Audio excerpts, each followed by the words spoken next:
आपल्यासोबत आहेत पुण्यातले आमदार हेमंत रासनेजी.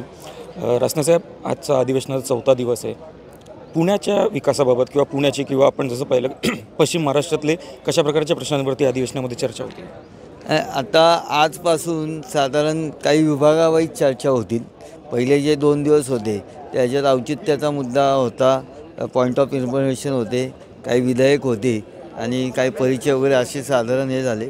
आज आणि उद्या काही डिपार्टमेंट वाईज जे काय कामं आहेत त्या संदर्भात चर्चा होणार आहे. त्यावेळेस शहराच्या विकासाच्या दृष्टिकोनातनं सार्वजनिक बांधकाम असेल, नगरविकास असेल, या खात्याशी निगडीत असणारे विषय शहराच्या बाबतीत, शहरात कृषी वगैरे याविषयी फार काही विषय नसतात, मत्स्य वगैरे कृषी. तर सार्वजनिक बांधकाम, नगरविकास, शहराच्या दृष्टिकोनातनं जे विकासाचे मुद्दे आहेत, आरोग्य, या विषयात आजपासून चर्चा होईल. त्या विषयात माझ्या मतदारसंघातील जे सार्वजनिक बांधकामाचे जे विषय आहेत, मामलेदार कचेरी आहे, खडक पोलीस लाईन आहे, या विषयावर मी प्रश्न उपस्थित, त्या विषयातल्या काही मागण्या आहेत त्या मी मागण्या मांडणार आहे. नगरविकासाच्या दृष्टिकोनातून सुद्धा खूप जुन्या महापालिकेच्या वसाहती आहेत, त्या संदर्भातलं त्याच्या रिन्युएशनचा विषय आहेत.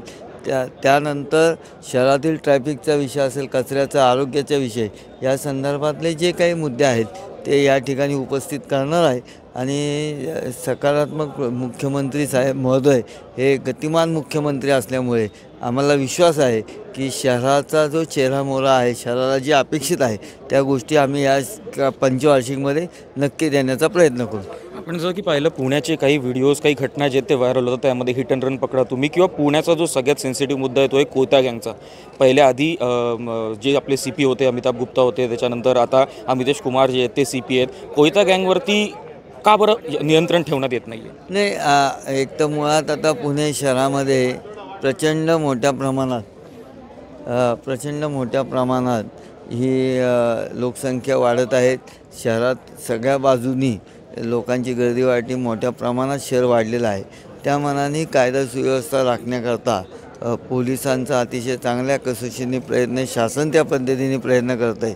आता या कोयता गँगवर बऱ्यापैकी नियंत्रण आणलेलं आहे. अनेक जे पकडले त्यांना मोक्याच्या कारवायासुद्धा झालेल्या आहेत. आणि आत्ताची शहराची स्थिती जी आहे ती आत्ता त्या मानाने खूप चांगली आहे.